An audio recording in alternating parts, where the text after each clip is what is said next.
for tuning in to Something to Talk About. Something to Talk About is an entirely kid-run program. We write the parts, we anchor the show, we interview the celebrities, and we edit the film. Plus, we shoot the videos. And it's all done by 3rd, 4th, and 5th grade students at Camas Ridge. It's a lot of work, but a lot of fun. We've got a great episode planned today. We have the incredible Coach Helf, the University of Oregon head football coach. Interviewed by one of our amazing sports reporters. First, we're going to learn a little about Coach, then we'll go straight to the interview. Take it away, James.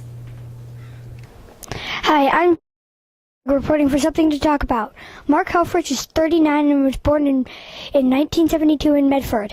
He went to college in Southern Oregon and graduated in 1996. Before he was the head coach, he was the offensive coordinator and quarterback coach.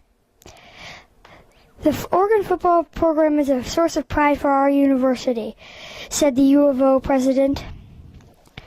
In the few games he has coached, he has done great. He is in his first year and is the 32nd head coach. He was hired as the head coach on January 20th, 2013. He helped train Darren Thomas, who guided the Ducks against Auburn in the 2011 National Championships. He is the first native Oregonian to be head coach since John Warren in 1994. Now let's go see what he has to say. Hi, Mark. Nice to meet you. I'm a big fan. Nice to meet you. Who was your favorite teacher in elementary school and why? Oh my gosh, that is a great question. I had a lot of great elementary school teachers, but I would go with Brad Lillebo, Mr. Lillebo. I had him for 4th grade and 6th grade, and I think he had a great blend of fun and serious. So we got a lot done, but we had a lot of fun doing it, kind of like you guys. Okay, that's cool. Who was your childhood role model? Roger Staubach. You probably wouldn't know who that is, but he was a football player who was also in the Navy, won the Heisman Trophy, and served our country, but then was a great quarterback for the Dallas Cowboys, and now is a successful businessman, so kind of an all-around great guy. Yeah, that's cool. Why did the Ducks wear pink on October 19th?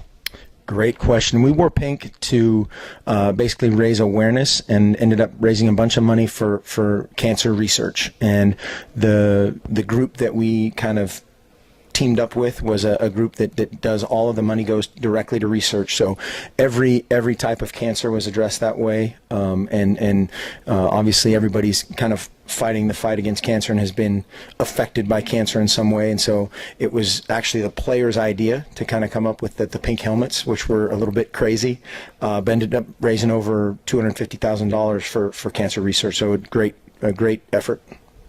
That's very, very kind. Did you like it when you were the offensive coordinator, and why?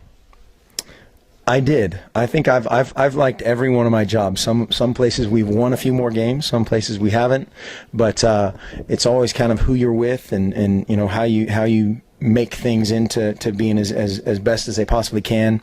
And I've had the great fortune to work with and for a lot of really good coaches, and it's always fun to be around players wherever you are.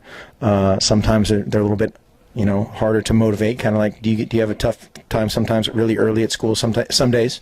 Yeah. Every once in a while, right? Our guys are the same way, but we're in it together, and I'm very lucky to have the job I do. Okay. How do you prepare the team when you're facing a hard team? That's a great question. What we try to do is we try to prepare against ourselves, and so we try to get as better and better each day.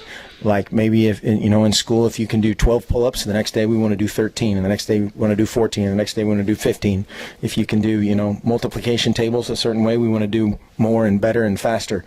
And so we try not to compare ourselves to other teams necessarily, but just getting better ourselves every day. Okay. What is it like traveling all around America with your team? That's sometimes a lot of fun, and sometimes it's tough because you're away from your family a little bit. And the toughest thing, especially in coaching this time of year, is we'll go recruiting here for the next couple of weeks. And so we'll basically be, right after this last game, we'll be gone for 2 weeks out trying to find the next group of Ducks. And we'll be gone for a couple more weeks in January. But it's incredible now around the country. You see so many O's on T-shirts and on hats, and you get meet a lot of people in airports that are Duck fans. So that part of it's a lot of fun. What is it like when you lose against a team? Not much fun, but just like if you win a game, you try to learn something from it. And I think there's an old saying that people are a lot better listeners after a loss, and that usually is the case. But we try to again learn from a win, just like we learn from a loss, and then put it behind us and move on. How do you prepare for a game?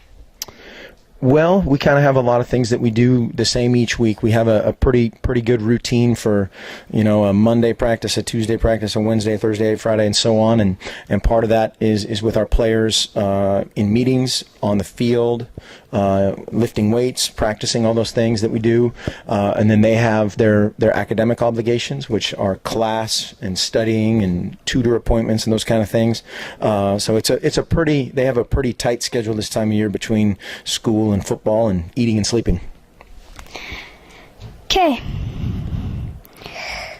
When there's an injury, how does it affect your team?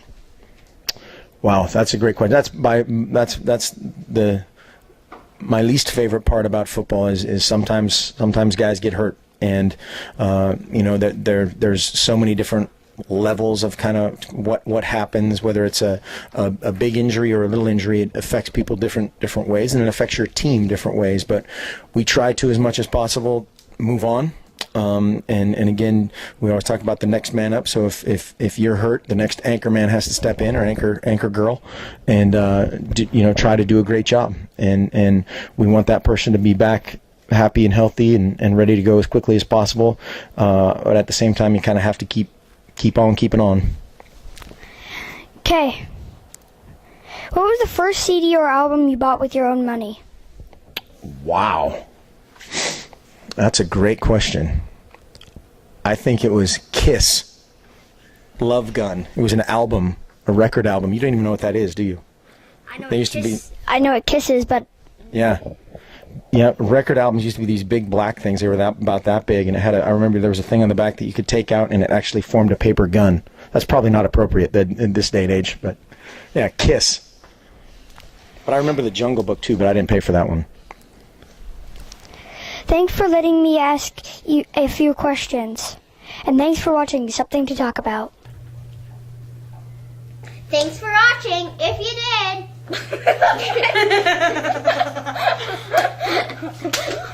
If you enjoyed it, please click the like button below. Okay, sorry. Also, leave a comment and subscribe to our channel for more videos. Okay, ready, set. Thanks for watching. Did you like it? If you did, then hit the like button below. Leave a comment. Plus, you can subscribe to our YouTube channel by pressing the subscribe button. Thanks for watching our show. Bye. Out, peeps.